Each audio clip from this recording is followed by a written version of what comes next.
You guys want to go ahead and find a place to sit? We're going to go ahead and get started. A little bit early, we've got a lot of people that want to say some things about a life well lived.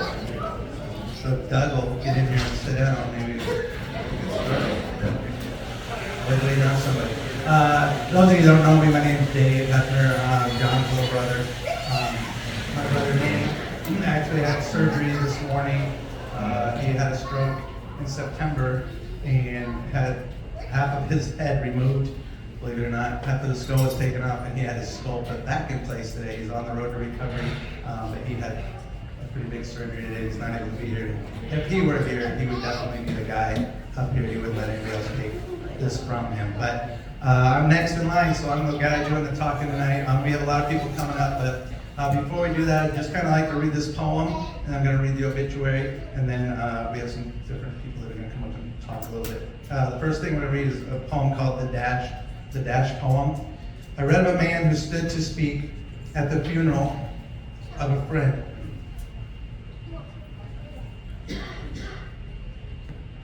At the funeral of a friend, he referred to the dates on the tombstone from the beginning to the end. He noted that first came the date of birth, and spoke the following dates with tears. But he said what mattered most of all was the dash between those years. For that dash represents all the time that they spent alive on earth. And now only those who love them know what that little line is worth. For it matters not how much we own, the cars, the house, the cash. What matters is how we live and love, and how we spend our dash. Jonathan J. Hepner. In the early morning of November 9th, 2022, Jonathan J. Hepner passed away at the age of 57 while on vacation with his family in Orlando, Florida. He was a loving husband to Pepe and father to Shadrach and Skylar. Born in Crane, Texas, he grew up in Rochester, New York, and he graduated from Northwest High School in Grand Island, Nebraska. He attended Great Lakes Bible College in Michigan and graduated from Temple University with a bachelor's in communications. John had a career in technical training at the Computer Applications Learning Center in communications at Citigroup and KPMG prior to starting Roy D, the Elephant, which encompassed the food truck, restaurant, and ice cream truck. He was an avid Yankees fan and Dolphins fan and a lifelong reader. John had two primary loves in his life, his business and his family. In addition to starting the Thai Elephant with his wife Pupe, he further founded the New Jersey Food Truck Association, with which he built a strong community of food truck owners. While work was important to him, John cared more than anything about his family. Conversations with John frequently involved proud stories of his children, anecdotes of his antics with his siblings as children, or excitement over upcoming travel plans to see everyone again. John is preceded in death by his father, Thomas Hepner. John is survived by his wife, Pupe, his daughter, Skylar, his son, Shadrach, his brothers, David and Nate, his sister, Rachel Potvin, and his mother, Sharon Okeson. John lived a really good life. All of you could say that. I walk around and I talk to you guys, and you just made my heart so warm that he knew, and he reached so many of you. There's going to be a lot of people coming up here and talking, probably a lot of tears, but at the end of the day, he wanted it to be a celebration, and this is the celebration of his life. I'm going to start off with my sister and Pupe are going to come up here and say a few words, and then we'll keep moving on.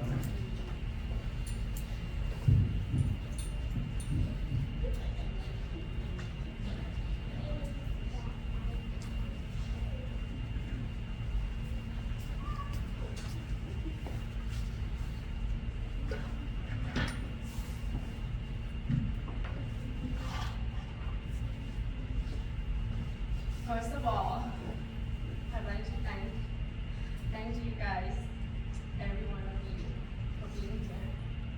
I wish it's different circumstances, but we're here.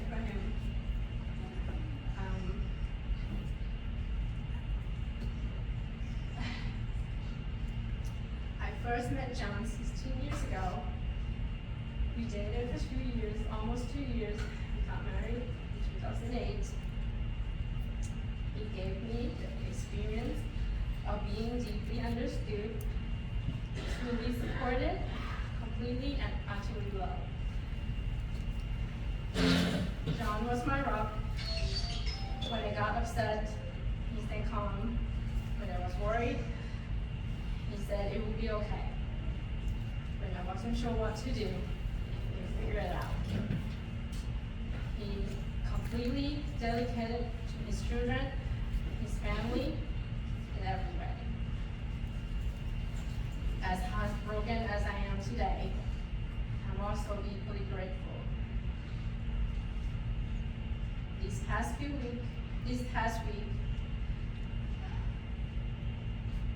it was the darkest, saddest moments of my life. But I knew I was lucky. The day I walked out the aisle with him, as someone told me that this would happen and he would be taken away from us, I was still too. Because 14 years of being his wife, I was lucky. I was happy than I could ever imagine. I am grateful that I had opportunity to share his dreams, hopes, love, friendship, and much more. He was a man of people, a man who stood by his family throughout, a man who loved unconditionally, a man who believed in sharing and caring, a man who put smile on people's faces, a man who was full of life.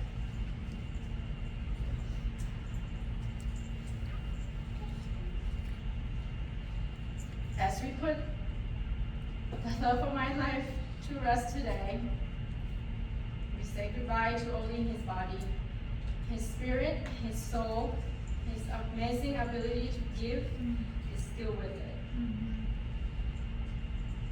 It lives on in the story people are sharing of how he touched their life. In the love that is visible in the eyes of our family and friends, in the spirit and of his children, things will never be the same. But John, you will always be in our hearts. We will remember you to the end. Thank you.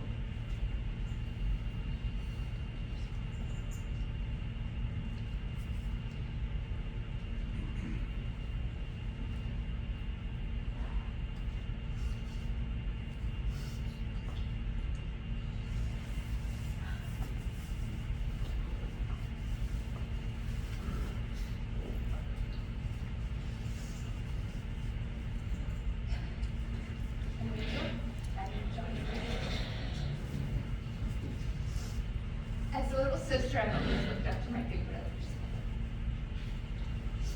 Of course, I'm the only girl and the youngest by far. John always said I was the favorite.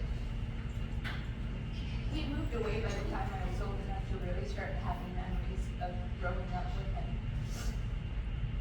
But there's one memory that really sticks out for me when he had come back from college. And I told him, when I grow up, I'm going to marry you. And I'm sure you're all kind of cringing at that, but you got to cut me a little bit of slack because I was young and naive, and John was absolutely awesome. There's no possible way to summarize the awesome life that he lived. Even if we stood up here and talked for hours, which you do, John, you knew that we all had the gift of gab, and every one of us Hepner kids, we all have the same traits. So I'm going to do my best to keep this brief and not keep you all here.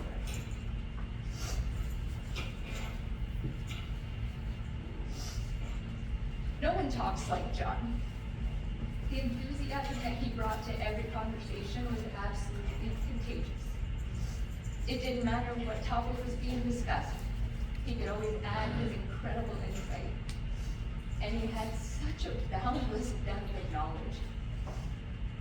He had a way of drawing everyone around him into the conversation, and even complete strangers.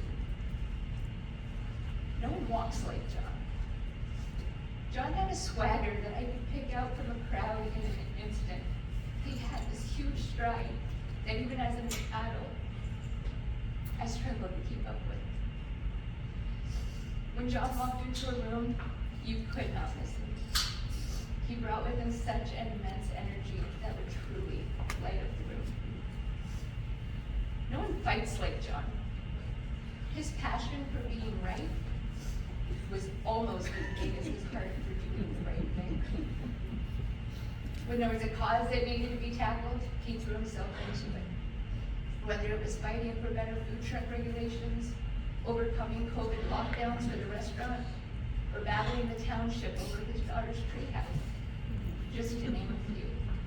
If there was a battle to be fought, you better believe he wanted Jon on your side, because there was no doubt he would win. No one hugs like Jon.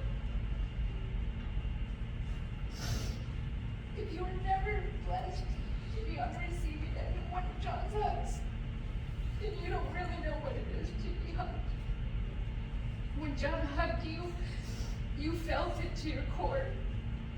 He gave you the epitome of a bear hug, sometimes at the risk of breaking ribs. He hugged you with such purpose and intent. It was never a casual affair. No one loves like Jon. The fierceness with which he loved those around him is evidence in all these faces I see here too. The amount of support that our family and Coupe and Skylar have received over the last half has been phenomenal. Just looking around this room is witness to the love he so freely shared. He was someone who would do everything to help someone, or fly across the country just to surprise his family. We are all so much better off for the love that he shared with each of us. What I would give for one more talk with Jon, another walk with Jon, another fight with Jon, and more than anything, just one more hug with Jon. As I wrap up my tribute, I honor him in the best way that I can with a video slideshow that I'd like to share with you all. Well, my name is Jon, and I met Jon 25 years ago when he was an instructor at Dover Business College. And he attempted to teach a bunch of people how to use Microsoft Office at night after work. And I'll never forget the first night Jon walked in, he, as usual, going 100 miles an hour, hair on fire, spilling coffee everywhere. Yeah, just typical Jon. And it was bad. And we struck up, a friendship in class. And then one night, I was going to a halfway to St. Patrick's Day party at Arthur's Steakhouse in Morrisville. And I asked Jon, I said, "You want to go?" He said, "Yeah, of course." He wasn't going to say no. So we went and we drank some green beer, we sang Irish music, we had lots of laughs, met a bunch of people as usual. Jon always met people wherever he went. And we danced a jig at the end of the night, and that was it. We were friends. And after that, he bought his house over on Dewey Avenue in Total, and he sent out an email, not a text. He actually sent out an email, and asking if anybody wanted to rent the upstairs, and that was yes, I'll take it.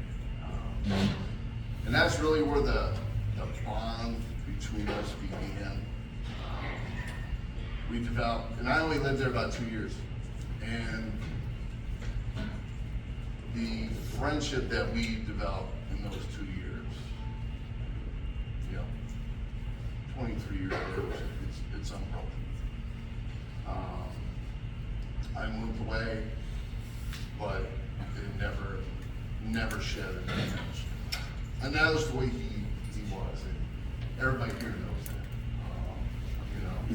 You look up the word friendship in the dictionary, and here are just a couple things.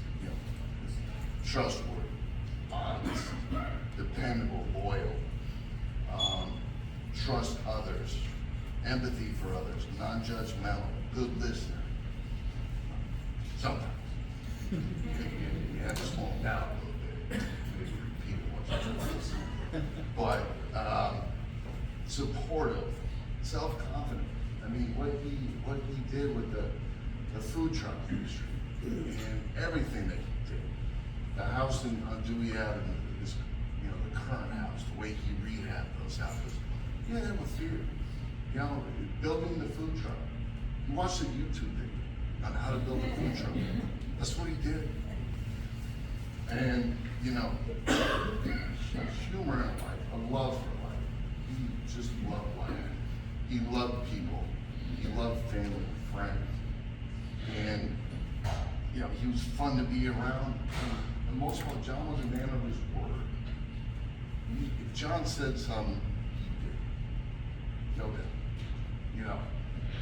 We shared each other's weddings. We shared birthdays together. 2 months ago, he traveled to Nashville to be there for my 50th. We celebrated his 50th here in Verona at the first restaurant. We traveled to Boston for his 40th. It's just what he did. And he didn't ask questions. He didn't ask questions. He just did. So you just did. Jon made people better person. I could go on and on about what a friend he was. Everybody here knows what a friend Jon was. He was my best. Irreplaceable. There will never be another one.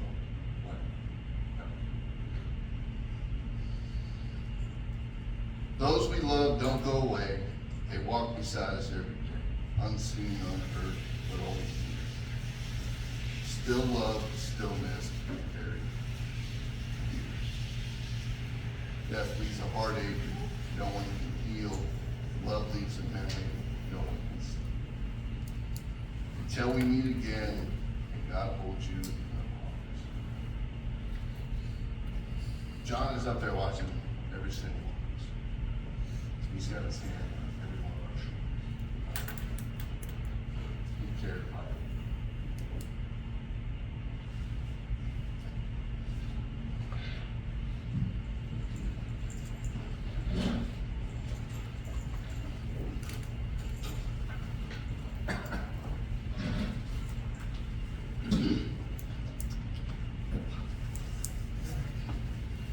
Jon and I known each other for 26 years, and then keep for 1 year. Jon and I both applied for the same job at Computer Application Learning Center, and we arrived into the waiting room together. What are you here for? Oh, I'm applying for the instructor position. What are you here for? The instructor position. So we were both applying for the same job. We both got the job. So the hiring manager liked both of us so much that we both got hired the same day for the same job. So it was a friendship that started right from that moment. And as we started talking, he of course talked about his family and I think I feel for where everybody is, so I can give them a nod. He told me about his son Shadrach, and I said, that is an awesome name. And he goes, you know where it's from? I said, you kidding? I saw it Sunday school. So Shadrach, Meshach, and Abednego. He's like, wow, you know the story. I said, of course I do. It's from the book of Daniel. But John and I actually had a lot of deep talks over all the years. And as many of you know, he came from a family of faith, just like me. John may not have been a regular at church over the past several years, but it's very true that when you ask God into your heart, like John did many years ago, God doesn't come for a quick visit. He stays. So I firmly believe that he's in your heart forever, which is why I'm sure that God is so excited to see Jon Hepner face to face. It's amazing. I actually watched John preach once. Yes, he actually did preach, and he did very well. He talked about how you can give all of your problems to God. And he used the analogy of his son Shadrach. And he said, you know, my boy comes up and he hands me this mangled pile of toys and he says, fix this, Daddy. And John would be like, oh, how to fix this? But that's the confidence that he had in his father, and very much like the confidence we would have in him. So he did a very good job that day, and he was actually very inspiring. My friendship with John was probably the most complete friendship I've ever had. Over all the years, we went to a lot of Yankee games together, rock concerts, we'd go skiing, we had shore houses together, and I even traveled 9,000 miles to go to Thailand with him. There were times that we might not talk for a few weeks. We only live a few miles from each other. But, you know, for a few weeks might go by, but we would always pick up right where we left off. And I was okay with that, because I knew his best friend was pooping. And when you know that, there's nothing to worry about. To say that he's proud of his kids would be an understatement. He had a simple, pure pride and humility when he talked about his kids. He said, you know, my son is brilliant, and he certainly didn't get it from me. And of course, he adores Skylar, and she definitely is Daddy's little girl. Where'd she go? She's running around somewhere. The road of life for everyone can be a bumpy one.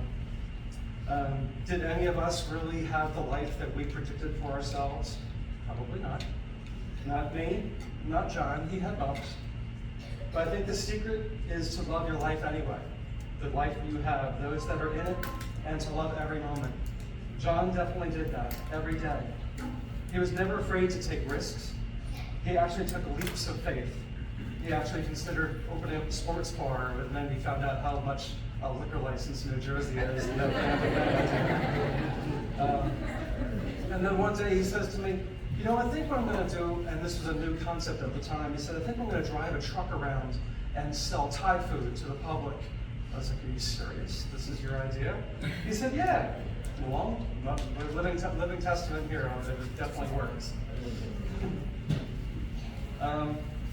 Very much like Rachel was saying before, the image I keep of John is how he greets you.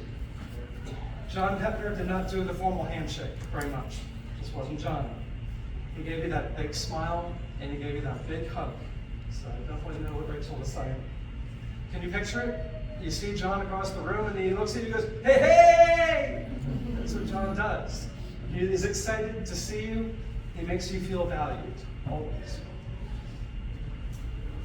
Jim Morrison from The Doors once wrote, nobody gets out of here alive.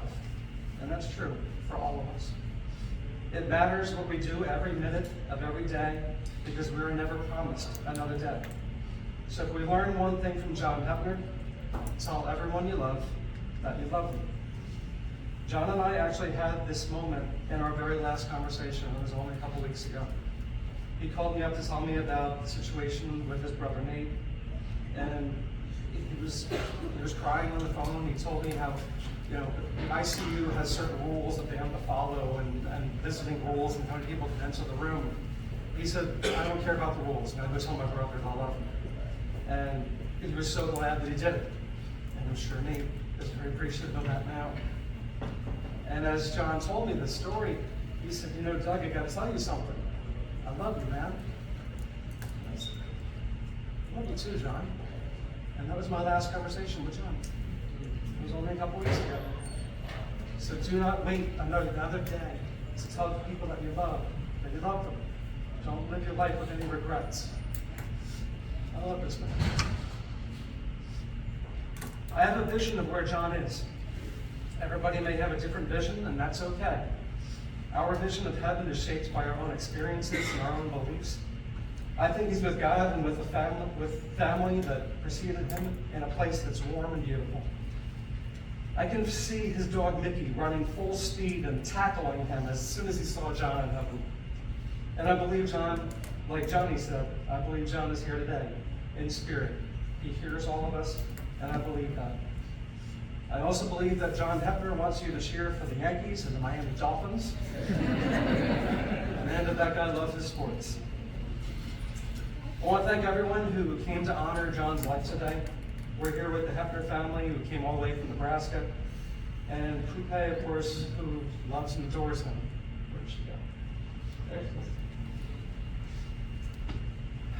And of course, Skylar, Daddy's little girl. I feel a loss in my heart because I already miss him so much. But we can support each other and do what I think John wants us to do. And that is to tell everyone that you love them. Is there anything more important than that? I'll always remember John with that big smile on his face and giving you that big hug. I love you, man. Rest in peace.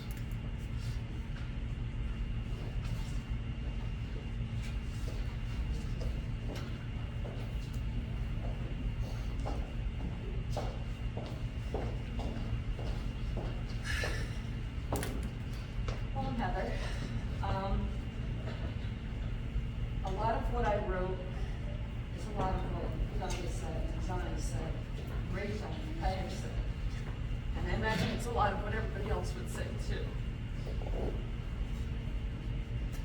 Hold on, I have to put in the passcode on my phone to read what I wrote for you all. What a celebration of an amazing life. Jon Hepner, or as I used to call him, John. And I found out in talking with his mom today that his brother used to call him John when he was very little, so that was ironic. I met him at Dover Business College 26 years ago, or even Doug. He was my instructor, and we instantly became friends. And he became Jon. Upon graduating, I had interviewed for an instructor position at CompUSA at age 20. I had no idea what I was doing. I just went up there and mimicked John. He's like, I can do this. I called him up and I told him, I said, I interviewed at CompUSA as a trainer. He's like, oh yeah, how'd it go? I said, well, I'm hired. He goes, I guess they bought it. I guess so. He was genuinely happy for me. He was genuine 110% of the time.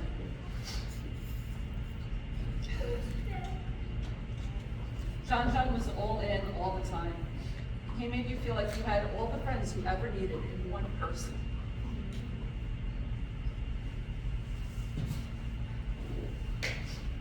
There were more football Sundays than I can count. And despite our team differences, we all knew where we were going to be every Super Bowl Sunday, didn't we guys? I remember all the emails, all the important milestones. He celebrated life with such enthusiasm. Nobody celebrated life with Jon enthusiasm. I remember all the milestones, all the announcements, him and Coupe getting married, Skylar being born, Shad getting his doctorate. He couldn't have been more proud and love his family more. He was like king of the world with all the love he had for everybody.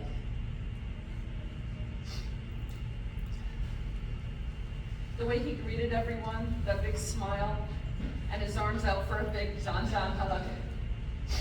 It was a real hug because he was real. He lived to love life and all the people in it, most important his family. Why a wonderful soul like Jon was taken way too early when we need more people in this world like him. I think we're all better people for having him in our lives. We'll never forget you. We love you.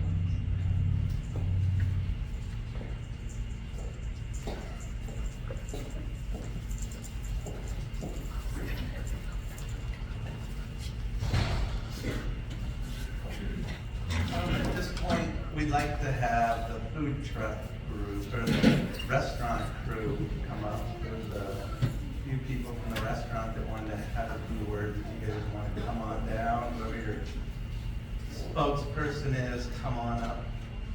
These guys all work with John at the restaurant, so they can have some words, please.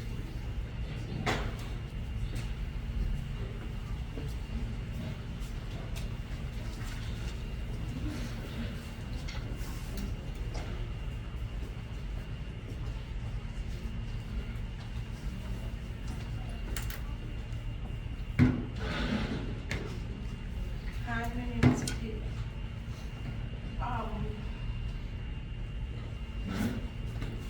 We have been working with John for about 8 years. He was a good boss and generous and very kind to us.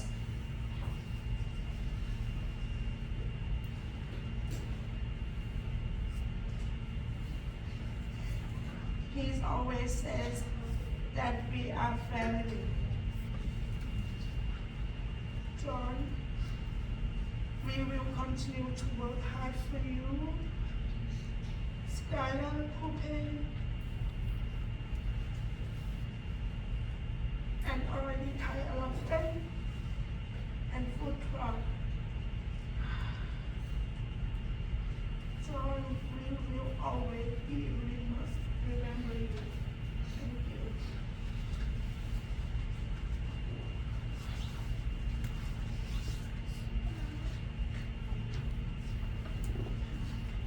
My name is Anne. I work at the Thai restaurant, and I feel John is like the head of the family.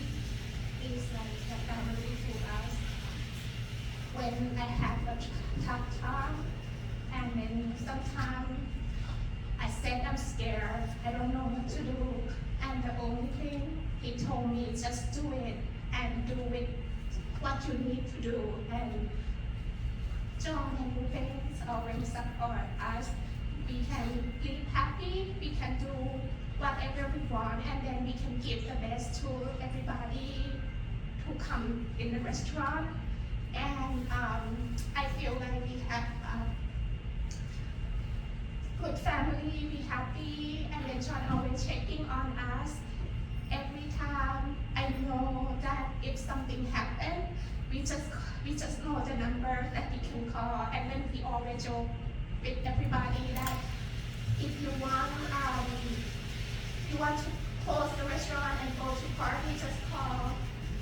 And everybody just that's what we hear, and then we always have a good Christmas, we always have good Thanksgiving, and we always have a good vacation. We went on the last trip, we went together, it's been quite pleasant, and we get a very nice house, good food, nice dinner, and we also see the whale together at the day we leave. And then I never see the whale before, and everybody here is very exciting to see the whale, and then we are so like exciting and we jumping and we have a good time, and then we wish that we can have more, but we could have. We're not lucky that we don't have more, and we just.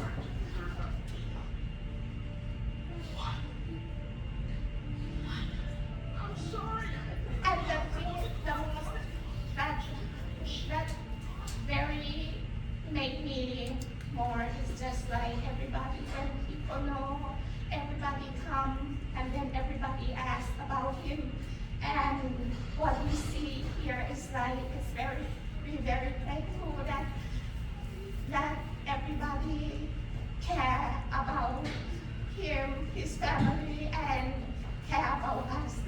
That's what we are, and then we love him, we love Ruben, and we love Skylar,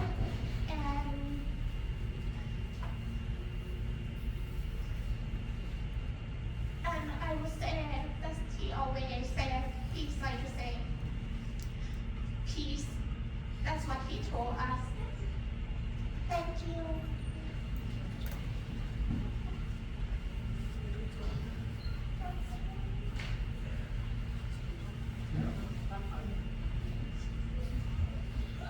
Joey.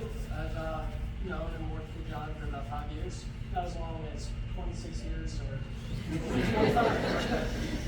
In those 5 years, John has treated me and every employee like the Parker family. He'd invite us to barbecues, Thanksgiving. I remember one time at Thanksgiving I was invited to. I didn't go, but they were having Thai food and he got Boston Market for Thanksgiving.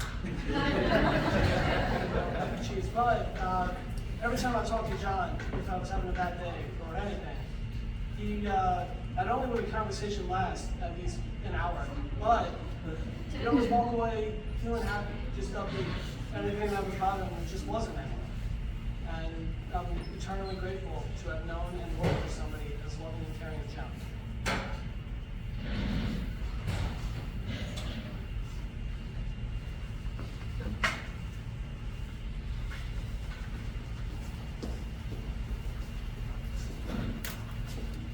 At this time, we have a representative from the Food Truck Association, David. Come on down, where David's at. Right there in front of you. Come on down.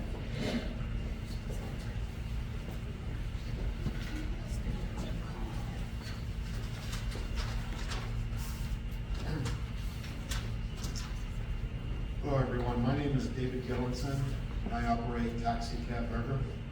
11 years ago, I first met John on the fields of Waterloo Village. It was my very first food truck festival. The last time I saw John was in Skylar's treehouse, talking about how we never gone on a bike ride together. That reminded me about brainstorming with John about organizing a regular motorcycle ride. It's never too late, guys. Skylar, if you ever want or need a shelf or repair to that beautiful treehouse of yours, understand that you can always call on Dave. During these 11 years, I too was a recipient of John's generosity. He always reminded John that I would like to do for him the way he has done for me. He took me up on some of my offers, but not nearly enough. I always wanted to do more for John because he was so giving of himself in so many ways. After I joined his association, I followed his lead in trying to have laws in Trenton changed. I networked with politicians who happened to be customers of mine and managed to set up a few meetings and phone calls, but unfortunately to no avail. We all agree that change is necessary for our industry, and I hope John's dreams and efforts thus far haven't been wasted.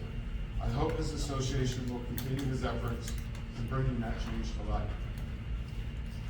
Most of us are involved in food truck festivals, and I had always suggested that the NJFTA should sponsor or host a festival, for we know better than anyone else what makes for a good show. I hope his association will seriously consider such an event annually and use it as a tool to help raise funds for Poupée and Skylar.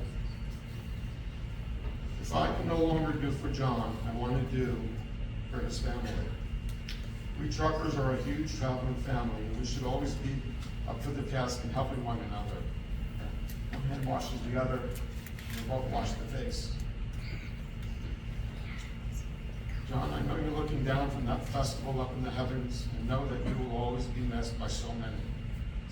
Thank you for all you have done for me. I wish I could have done more for you. I want to pledge my deepest and most sincere condolences to John's entire family, including his family of truckers and friends.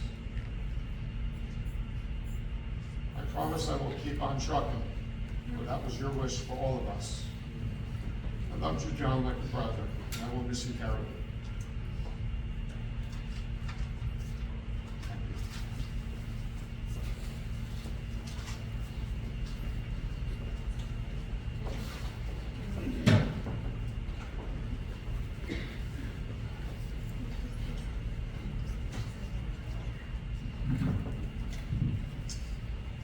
Well,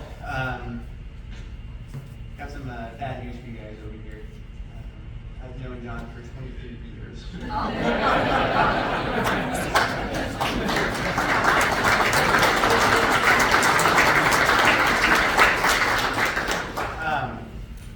My dad meant the world to me.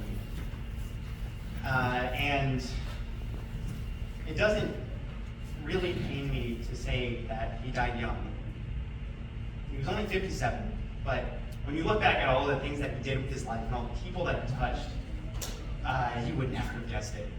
I mean, the people in this room right now are such a testament to every different aspect of life that he lived and all of the things that he accomplished.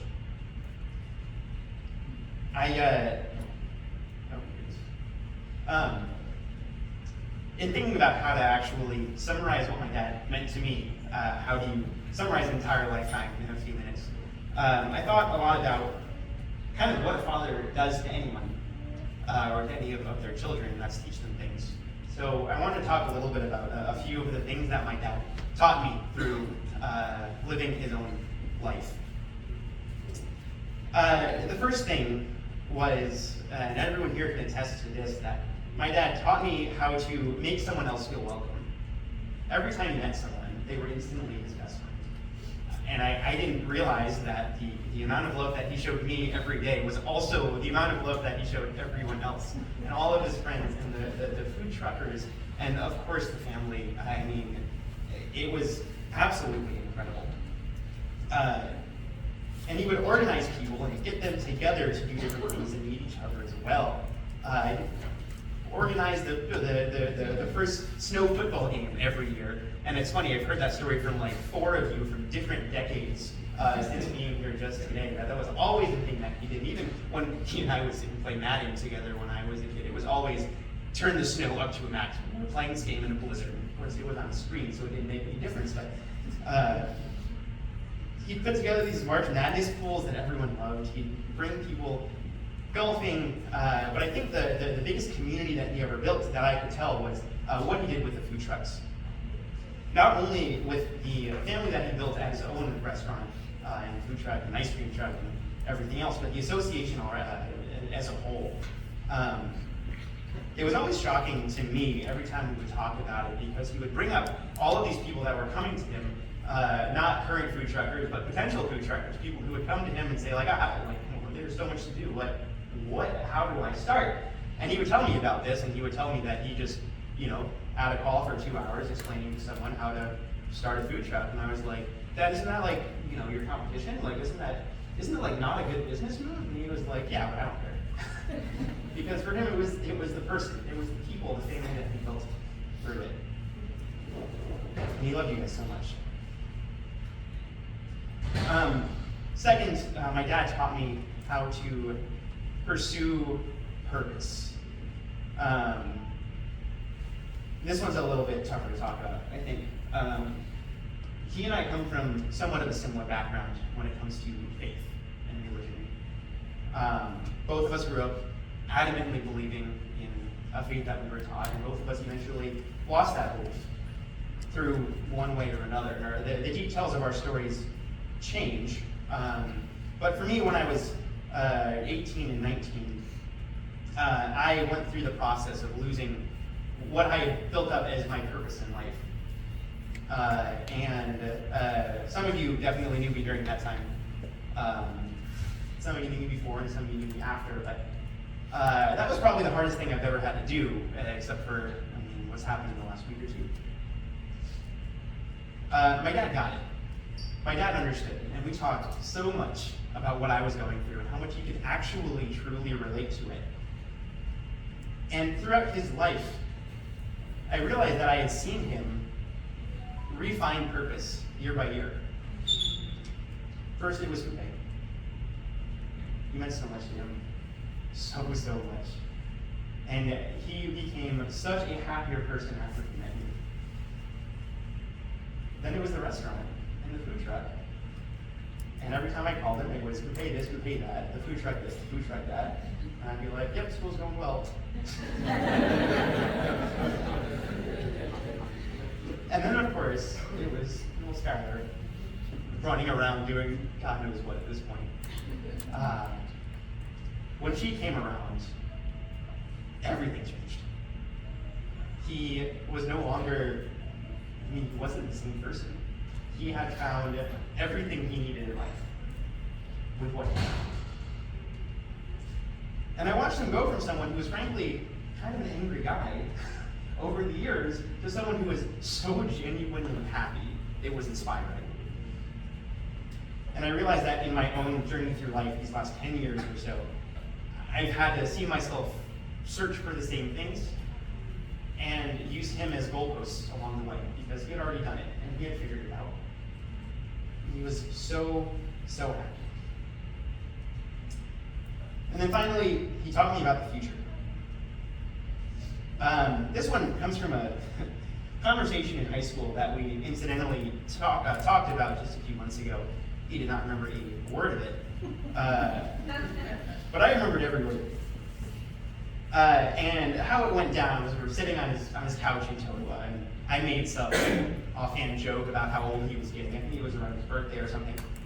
And he looked at me and he said, "Do you think I'm old?" And I was like, "Yeah, you're my dad. Of course I think you're old." And he said, "I think I will only be old when I start thinking more about the past than I do about the future." And that hit me so hard. Because my dad did so much in life. Anyone can attest to that. He traveled all over the world. He gave me that as well. We went on so many great trips together.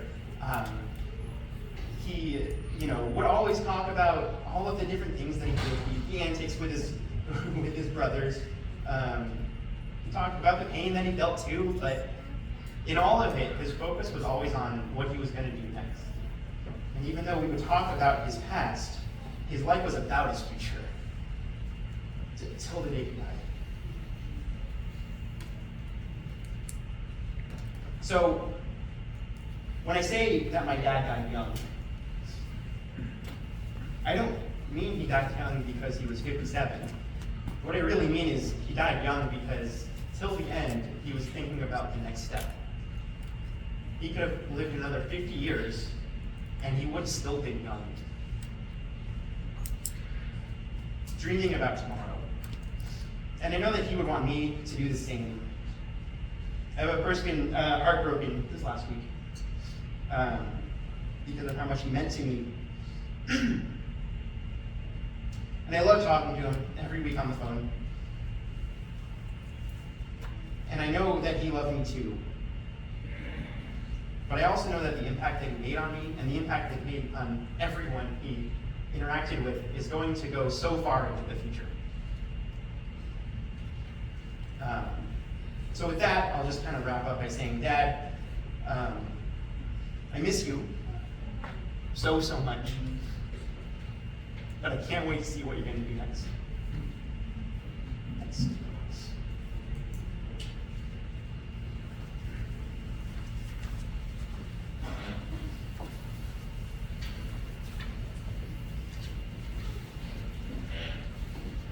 All right, we are.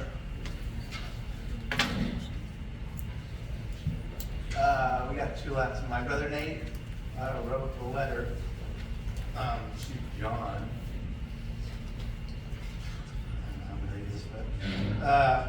He had a stroke. I already told you that, but he had a stroke, and then he had to do therapy the next day.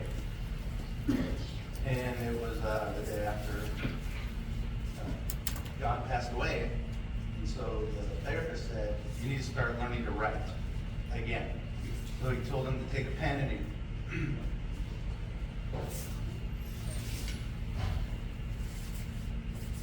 he had to write a letter. And the first two words were "Dear John," and then he cannot see on the left side. And on the left side of the paper is where you write left to right. He wrote "Dear John," and it disappeared. And he didn't know what happened. And the nurse said, "You have to turn your head." So he turned his head and said, "Oh, it's still there." Like he's not. And I have to tell him. When I think, so he said, "Dear John, you'll never know."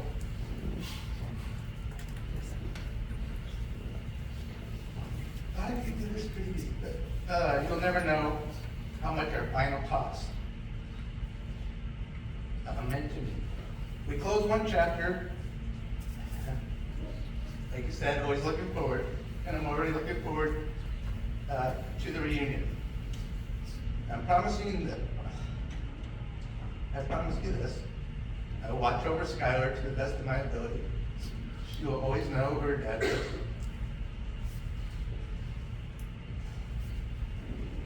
We won't let her memories fall off. Dave and I will take care of her. Say hi to Dad for me.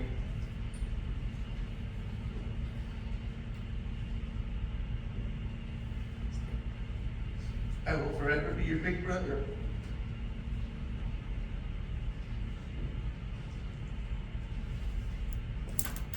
Sorry.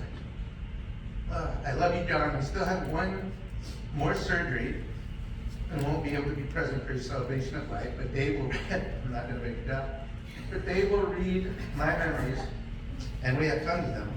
Laredo Drive, where we grew up, was the best street in America to grow up on. We made memories for a lifetime there. Thanks for all the laughter, as well as all the fights. After all, brothers come with both. I love you forever, Nate. Oh man, that was tough. Sorry. Okay, one more. These are his memories that he wanted to share. It says, as a parent, when you watch your child excel in areas while growing up, you envision greatness later in their life.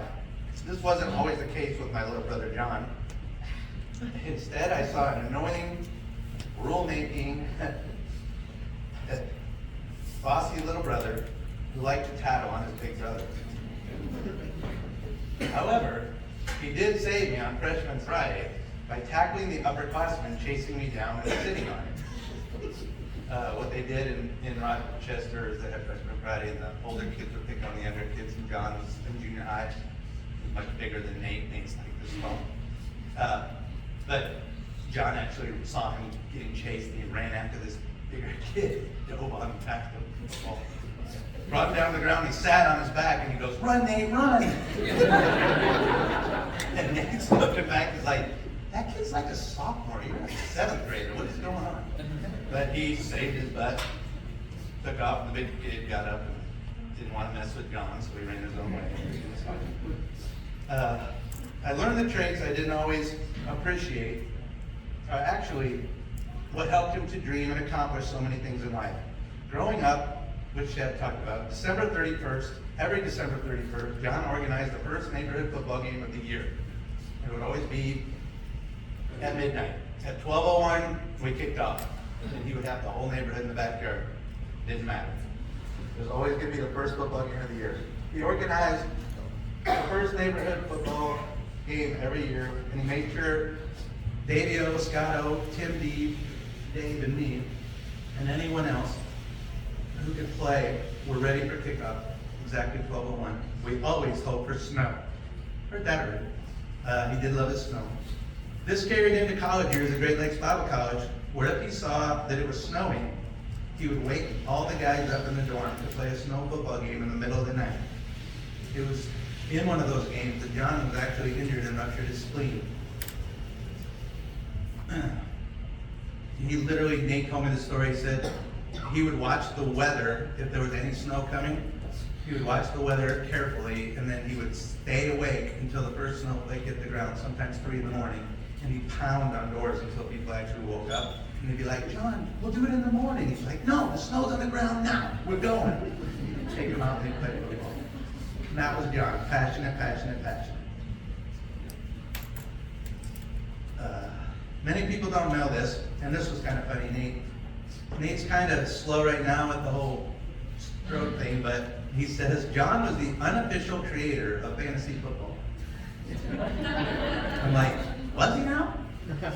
So we had a long talk about it, and it kind of makes sense, so I'll tell you a little bit. He says in junior high, John created a game using his 500 plus football cards, and if you saw that football box on the back, Nate actually made that for him, and he used those to store all these football cards. And he had hundreds of them. And he'd lay them out on his bedroom floor, and he somehow in his brain, I don't know how it worked, he would pick all the statistics from the card, like their rushing yards, their passing yards, whatever, and he made this very complex formula. And he would have all the players laid out, and he would go, okay, this guy is going against this guy. This guy is going against this guy. And then he'd flip them over, and whoever had the most rushing yards won the game. And He made me come down, he made Nate come down. You gotta come play, you gotta come play. This is the greatest game ever, you gotta come play. We're like, it's and he would do it for hours and hours and hours. And he'd even go to the neighbor's house, get the neighbors and say, bring your football cards over, bring your football cards over. So they'd bring their football cards over. And he would always trade cards with them. He'd say, hey, I'll trade you this Roger Staubach card for that Terry Bradshaw card, or whatever. But it always seemed that his cards were the best. And he always won. And everybody get pissed off. They'd be like, this game's stupid. Why can't we ever win? He goes, you gotta know the cards, bro. I know the cards. We're like, you're making up the game. I don't think this is quite fair. But Jon was that kind of analytical mind, and he was all about competition and playing. He would select the cards. This is Nate's version. I hope I didn't repeat it too much, but he would select cards, create teams, and add a point system for the stats on the back of their cards. He would spend hours on the floor of his bedroom analyzing the stats and playing games against other teams. He would trade cards with friends and try to create the winning team. Basically, think of fantasy football in early stages using football cards. That was the mind of my little brother. When he dreamt something, he made it a reality. A perfect example of this is the New Jersey Food Truck Association, or Roy D., the Thai elephant in the restaurant. He enjoyed seeing other people's dreams come true also, and would do anything he could to make that happen, which I've obviously heard that from many of you tonight. It's just been amazing to hear those stories. If there was a scripture that Jon patterned his life around, it was Matthew 22:39. It says, love your neighbor as yourself. And I would say he did this extremely well. In the last couple of months, we had the opportunity to grow closer than we had been in probably 25 years. Being his brother gave me a lifetime of memories that I will forever cherish. Some of the best times, as my family will understand, are these. Laredo Drive, where we grew up. Beaver Road Church of Christ, that was our father's church. He was a minister at, staff youth group, and all those wonderful things. Mountain View Christian Camp, was about an hour away. We'd go up there and camp, and we'd go to all the church camp things in the summer, but Dad would take us, and we'd mow, and we'd play tetherball, and we'd just have a great time, and climb mountains, and do the stuff that kids do. Tump and Run, that was in Pennsylvania, where my dad grew up. Pottsville, Pennsylvania. That's called Tump and Run. It was just a little creek that he and his brother used to play in. We'd go down there, and my dad would tell us stories, and they just have really run true to him as well. Emerald Lake, great place up north, one of our favorite campsites.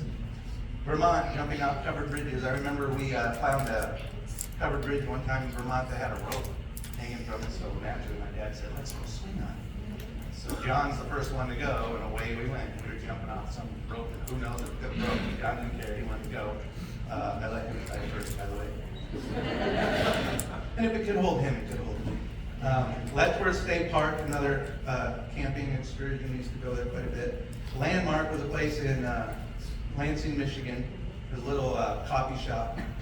John and Nate used to go there all the time to study for finals, and they'd always drink pots and pots of coffee to stay up all night and cram for the test because they could never study ahead of time. And then they always ate French fries with gravy. That was pretty good.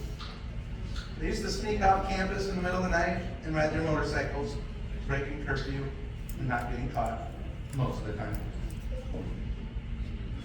One last thing I need to clear up. He says, it was just a kiss on the lips, not an open mouth kiss. So, anybody that knows this story, he went to see Jon. John went to see Nate, for his brain surgery. And he was totally under. Nate was completely oblivious to what was going on for the most part. He kind of understood, but Jon just wanted to make sure he knew he loved him. He wanted to tell him, I love you, I love you, I love you. And so, right before he left, he leaned in to give him a kiss, and he kissed him on the lips. And Nate swears up and down he slipped in the tongue. He says, Nate literally called me and he goes, dude, I don't know if I'm dreaming this, but like Jon was just in here. And I'm like, oh yeah, I heard, yeah. I go, sounds like you guys had a good talk. He goes, no, don't, it's not even about the talk. I'm like, well, what happened? And he goes, he just gave me the wettest kiss I've ever had in my life. And I'm like, for real? He goes, dude, I think he's so and I'm like, no, you're kidding me. And then of course, Jon vows it was just a kiss. There was no tongue involved. Just to be clear on that. So they wanted to make sure everybody knew it was just a kiss on the lips. It was not open mouth. He contributed to the drugs. He says, if you could call Jon your friendship, or if you could call Jon your friend, he probably left you with a lot of great memories too. Thanks for the memories, Jon.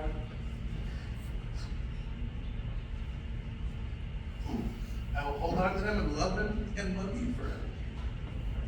Now it's my turn, God. Okay, my memories. I'm trying to go fast, guys. I'm sorry, but football was always the one that stands out. I was a football, and they were the football players. They used to throw me around like a rag doll. And I was 3 years younger than Jon, 6 years younger than Nate. Jon was always the biggest of all of us. Growing up, he was always the one that started everything, as you guys all know that. But he allowed me to play, mostly because they didn't have enough to make it even. But I remember Mom would always say, well, if you don't want him to cry, don't ask him to play. And apparently I was quite the baby, as you can tell. It seems like it's coming on full circle. He was always the one to take the lead, basically his whole life. I don't know how many people have ever heard of College Bowl. We did this thing called Bible Bowl. And Jon, there's some pictures up there. We sit at a table and we answer questions about the Bible. You have to buzz in, and then whoever answers the question gets points, blah, blah, blah. We did this Bible Bowl thing, and Jon was really, really good. And he would just beg somebody to join his team. They had to have 4 people. So he found me and Darren Epperly and Doug Philippi. They were on the youth group together. And he said, you guys need to join us on this Bible Bowl team. We're like, we don't really know that much about the Bible, but we'll try. So he started having studying sessions. He'd bring us over and pull out all these note cards and he'd say, okay, 1 Peter, what's it say? And he'd ask us all these questions. I'm like, what time do we get out of here? And I just never really paid attention. I was not really into it. But he didn't care. He kept studying. We started doing all these Bible Bowl competitions, and the 3 of us would sit there with our hand on the buzzer, and we'd start to read the question, and we did this buzz. We'd all look down. Jon would answer the question. He'd be like, sweet. And we keep winning and winning and winning. We made it all the way to the national tournament. I don't think I answered a single question. And I'm not even kidding. He answered questions like, they would say, in the book of Genesis, boom, the buzzer would go off. We'd be like, what are you doing? You guys didn't ask the question yet. And he'd say, on the 5th day or whatever. And he'd say the answer. And the guy would go, that's correct. And we'd all be like, you're the man. So it was a lot of fun. But Jon was that kind of a guy. He would find something he wanted to do, and he went after it all out. I literally had the best trip ever in St. Louis. But I was there for the girls, and he was there for the trophy. So I got the girls, we didn't get the trophy. I was just kidding. Sorry, Con, I was a player. Just kidding.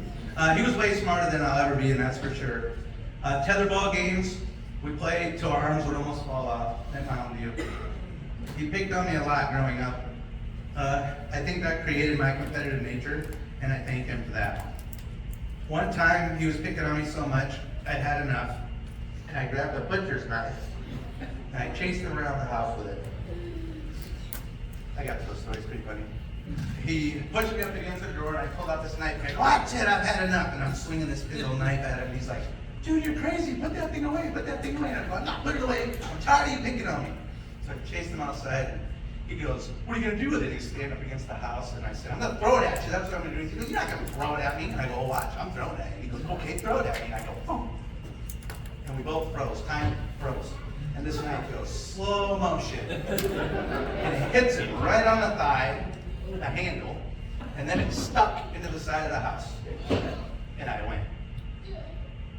He went.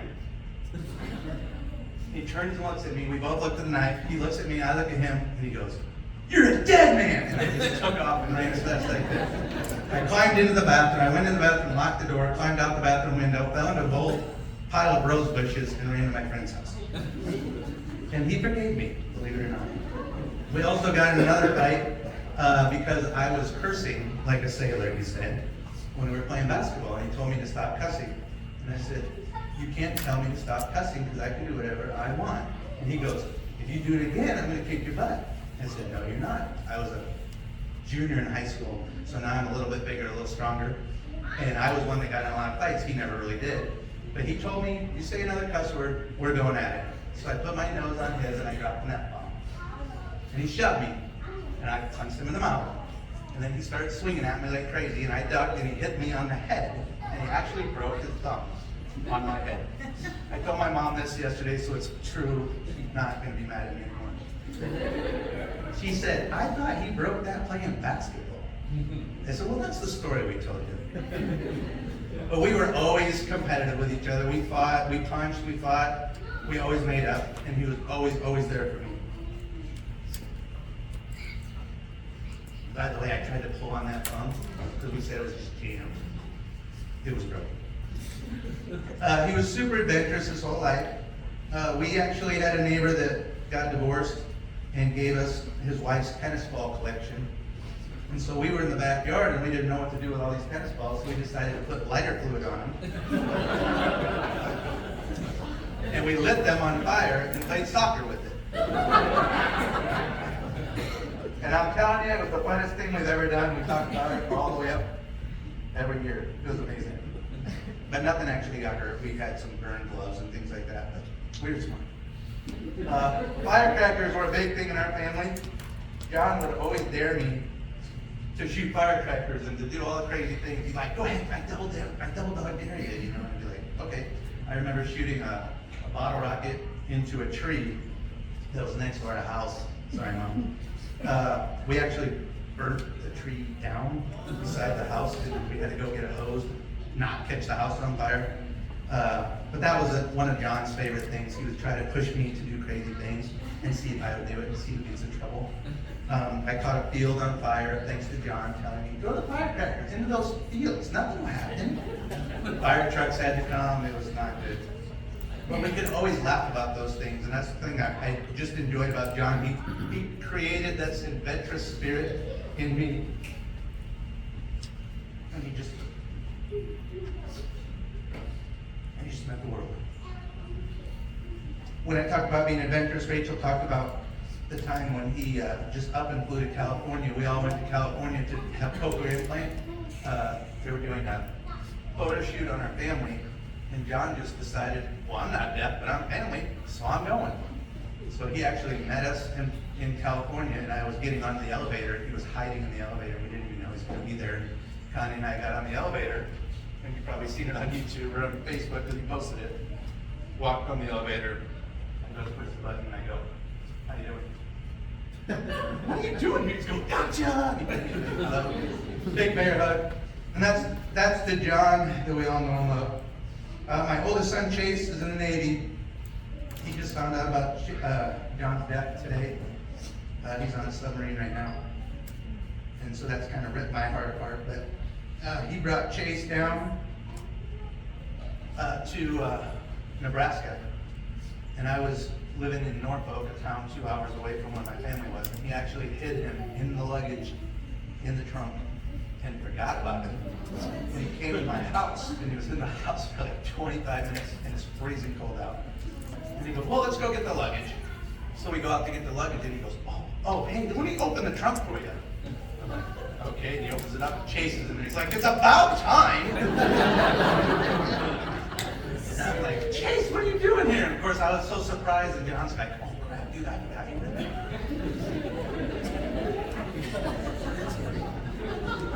I'm like, you just drove with him like 23 hours. How did you forget he was in there? But John just he was full of life, and he could caught up in the moment, and he could just roll with it. He took Cole and I, my middle son, to Thailand for one of the greatest trips I've ever had.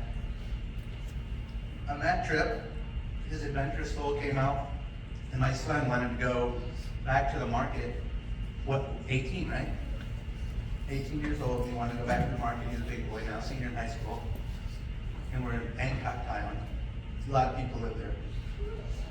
And he says, let him go. He's fine. He'll be fine, just let him go.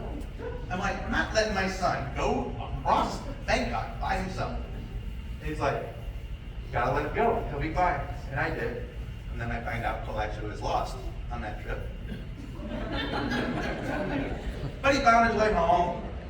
And I think my son's gonna remember that forever. He convinced me to buy Cole a suit when we were down there. He said, hey, clothes here are cheap. You just gotta go get it. So he has a tailor-made suit now and this shirt. He convinced me to go buy a couple shirts of my own because it's the finer things in life. That's what he would tell us. He brought Chase down to his house often because Chase lives in Groton, Connecticut. That's where he's stationed. He brought him down and he'd spoil him rotten, giving him food and allow him to do anything he wants, anytime he wants. The house was always available. And then the latest, last Christmas, actually a year ago, Chase came down because he couldn't make it home. And he said, John, you don't have any Christmas lights. We gotta get some Christmas lights up. We gotta decorate this place. And those that know me, I'm a Griswold guy. I'm all about lights. Well,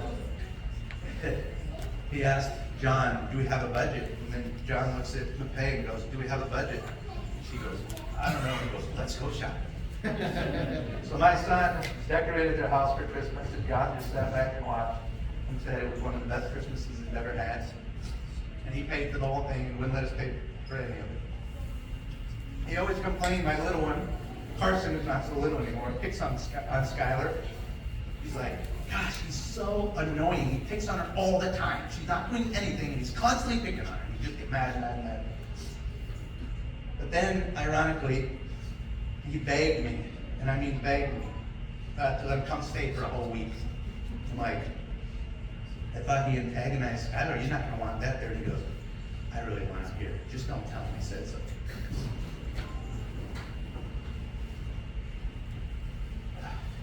Almost done. He sure loved his nephews a lot.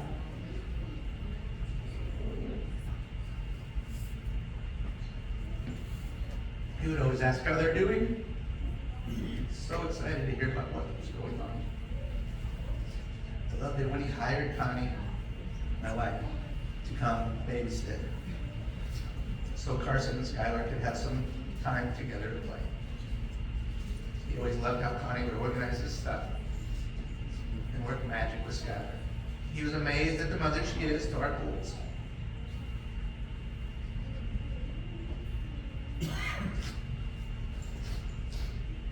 He would tell me that often. He couldn't believe how lucky we were to have wives like Lupe and Connie.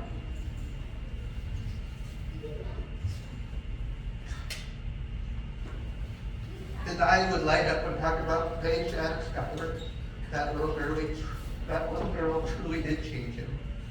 He was never more excited than when he was talking about his family. So proud of his businesses and the things that he and Lupe had started and how it was going to allow them a more comfortable life. He wanted to leave a legacy.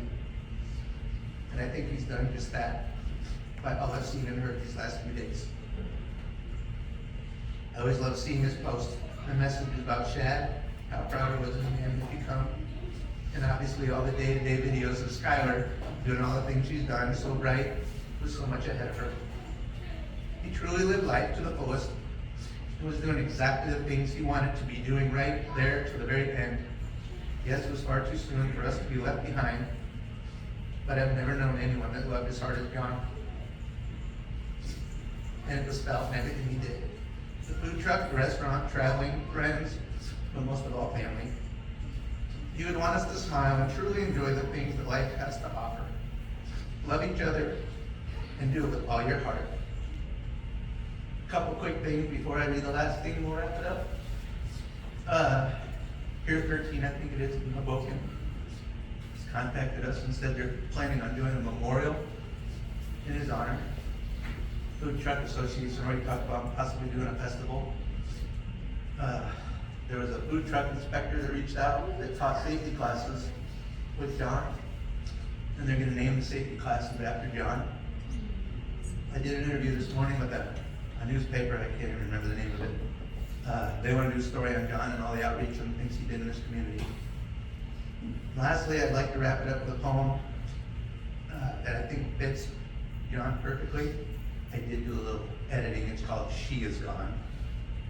It's He Is Gone, I'm calling it, by David Harkins. You can shed tears that he is gone, or you can smile because he has lived. You can close your eyes and pray that he will come back. Or you can open your eyes and see all that he's left. Your heart can be empty because you can't see him, or you can be full of the love that you share.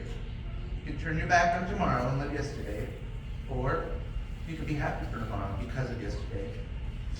You can only remember him and only that he is gone, or you can cherish his memories and let it live on. You can cry and close your mind, be empty and turn your back. Or you can do what he would want, smile, open your eyes, love, and go on.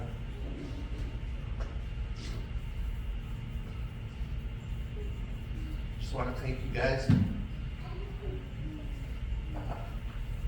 from the bottom of my heart, seriously, for all that you guys have done for our family, for me and Skylar, and I pray you keep his memory and have to live on. Thank you.